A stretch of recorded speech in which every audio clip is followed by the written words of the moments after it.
Telangana Nagar കുർണൂലിലെ tunnel അപകടത്തിലെ രക്ഷാപ്രവർത്തനം 50 മണിക്കൂർ പിന്നിട്ടു. രക്ഷാപ്രവർത്തനത്തിനായി എൻഡോസ്കോപ്പിക് റോബോട്ടിക് ക്യാമറകൾ എത്തിച്ചിട്ടുണ്ട്. ചെളിയും ബോറിംഗ് മെഷീന്റെ അവശിഷ്ടങ്ങളും നീക്കം ചെയ്യാനുള്ള ശ്രമങ്ങൾ തുടരുകയാണ്. 8 പേരാണ് ടണലിൽ കുടുങ്ങിക്കിടക്കുന്നത്. അരുൺ പൂപ്പറമ്പ ബംഗളൂരുവിൽ നിന്നുണ്ട് വിവരങ്ങൾ നൽകാൻ. അരുൺ, ഈ ദൗത്യം വിജയം കാണാറായിട്ടുണ്ടോ? എന്തൊക്കെ കടമ്പകളാണ് ഇനി ദൗത്യ സംഘത്തിന് മുന്നിലുള്ളത്? ഗോപികൃഷ്ണൻ, ഇപ്പോൾ ഈ അപകടം നടന്ന 2 ദിവസം പിന്നിട്ട് കഴിഞ്ഞു. ഇപ്പോഴും ഈ കുടുങ്ങിക്കിടക്കുന്ന 8 പേർ ഉള്ള ഇടത്തേക്ക് ഈ രക്ഷാ ദൗത്യ സംഘത്തിന് എത്താൻ ഇതുവരെ സാധിച്ചിട്ടില്ല. അവരിപ്പോഴും അതിനു വേണ്ടിയിട്ടുള്ള ശ്രമങ്ങൾ തുടർന്നുകൊണ്ടിരിക്കുകയാണ്. അതിന് പ്രതികൂലമായിട്ടുള്ള പല ഘടകങ്ങളും സാഹചര്യങ്ങളും അവിടെ നിലനിൽക്കുന്നുണ്ട്. ഈ ടണലിന്റെ 3 മീറ്റർ റൂഫിംഗ് ഭാഗമാണ് പൂർണ്ണമായും തകർന്നു വീണത്. അതിൽ ഈ ബോറിംഗ് മെഷീൻ അതിന്റെ അവശിഷ്ടങ്ങളുണ്ട്, കല്ലുകളുണ്ട്, ചെളിയുണ്ട്. അവിടെ ഈ ടണലിൽ തന്നെയുള്ള വെള്ളത്തിന്റെ സാഹചര്യം, അങ്ങനെയൊക്കെ ഇതൊക്കെ മറികടന്ന് വേണം. അത് പൂർണ്ണമായും ടണലിനെ മൂടിക്കിടക്കുന്ന രീതിയിൽ തന്നെയാണുള്ളത്. ഇത് പൂർണ്ണമായും നീക്കിക്കൊണ്ട് അതിന് മുന്നോട്ട് കടക്കുക എന്നുള്ളത് ശ്രമകരമായിട്ടുള്ള ദൗത്യമാണ്. പക്ഷെ ഇത് നീക്കുന്നതിന് വേണ്ടിയിട്ടുള്ള ശ്രമങ്ങൾ ഇപ്പോൾ നടത്തിക്കൊണ്ടിരിക്കുന്നുണ്ട്. ഇവരോട്, അതായത് ഈ കുടുങ്ങിക്കിടക്കുന്നവരോട് കമ്മ്യൂണിക്കേറ്റ് ചെയ്യാൻ വേണ്ടിയിട്ടുള്ള ശ്രമങ്ങളും ഇന്നലെ മുതൽ നടത്തിയിരുന്നു. ലൗഡ് സ്പീക്കറൊക്കെ ഉപയോഗിച്ച് ഇവരുടെ പേരുകളൊക്കെ വിളിച്ചുകൊണ്ട് അത്തരം ശ്രമങ്ങൾ നടത്തിയിരുന്നു. പക്ഷേ ഏതെങ്കിലും തരത്തിലുള്ള റിയാക്ഷൻ ഇല്ല. എത്രത്തോളം ഇനി ഇവർ അതിജീവിക്കുമെന്ന കാര്യത്തിലൊക്കെ സംശയമുണ്ട് എന്ന തരത്തിലാണ് അവിടെ നിന്ന് ലഭിക്കുന്ന റിപ്പോർട്ടുകൾ.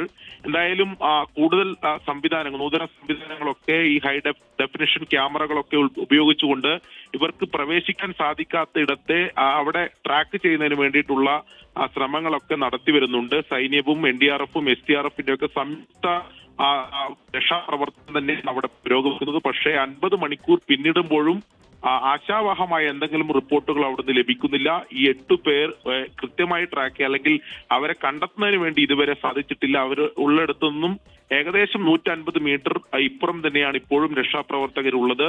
അവിടെ പൂർണ്ണമായും ടണൽ മൂടിക്കിടക്കുന്ന നിലയിലാണുള്ളത്. അത് മറികടക്കുക എന്നുള്ളത് വളരെ ശ്രമകരമായിട്ടുള്ള ദൗത്യമാണ്. അതാണ് ഇപ്പോൾ അവിടെ നടന്നുകൊണ്ടിരിക്കുന്നത്. അരുൺ, അതായത് ഒരു വിസിബിലിറ്റി അവരെ ഈ കുടുങ്ങിക്കിടക്കുന്നവരുടെ ഒരു വിസിബിലിറ്റി ഉണ്ടായിട്ടില്ല. പക്ഷേ അരുൺ, അവർ സുരക്ഷിതരായിരിക്കുന്നുണ്ടോ എന്ന് അറിയാൻ കഴിയുന്ന എന്തെങ്കിലും ഒരു സാഹചര്യം വന്നിട്ടുണ്ടോ? അതല്ല ഒരു അനുമാനമാണോ ആ കാര്യത്തിലുള്ളത്? ടണലിനകത്ത് ഈ ഓക്സിജൻ മുഴുവൻ സമയം സപ്ലൈ ചെയ്യുന്നുണ്ട്. അവർക്ക് എന്തെങ്കിലും അങ്ങനെ ഒരു ശ്വാസതടസ്സം ഇല്ലാതെ ഇരിക്കാൻ വേണ്ടി. പക്ഷേ ഈ 150 മീറ്റർ ഇപ്പുറം ദൗത്യസംഘം എത്തിയതിനു ശേഷം ഇവരെ എങ്ങനെയെങ്കിലും അവരുടെ ഒരു കമ്മ്യൂണിക്കേഷൻ ലഭ്യമാകുന്നതിന് വേണ്ടി, അല്ലെങ്കിൽ അവരുടെ കൃത്യമായ അവരുടെ പേരുകളൊക്കെ വിളിച്ചുകൊണ്ട് അത്തരത്തിലുള്ള ശ്രമങ്ങൾ നടത്തിയിരുന്നു. പക്ഷെ അതിലൊന്നും ഒരു റിയാക്ഷൻ ഉണ്ടായിട്ടില്ല. ഇവർക്ക് കൃത്യമായ ആ സ്പോട്ടിൽ, അതായത് അപകടം നടന്ന എക്സാക്ട് സ്പോട്ടിലേക്ക് എത്താനും ഈ ദൗത്യ സംഘത്തിന് സാധിച്ചില്ല. അതിന്റെ തടസ്സങ്ങളാണ് ഞാൻ നേരത്തെ സൂചിപ്പിച്ചത്. അത് വലിയ ഈ കല്ലുകളുണ്ട്, വലിയ അതായത് ടണലിനെ തന്നെ മൂടിക്കിടക്കുന്ന രീതിയിൽ ചളി രൂപപ്പെട്ടിട്ടുണ്ട്. ഈ ബോറിംഗ് മെഷീൻ, വലിയ അതായത് ഈ തുരങ്ക നിർമ്മാണത്തിൽ ഉപയോഗിച്ച വലിയ ബോറിംഗ് മെഷീൻ പൂർണ്ണമായും തന്നെ തകർന്നു വീണിട്ടാണുള്ളത്. അതിന്റെ അവശിഷ്ടങ്ങളുണ്ട്.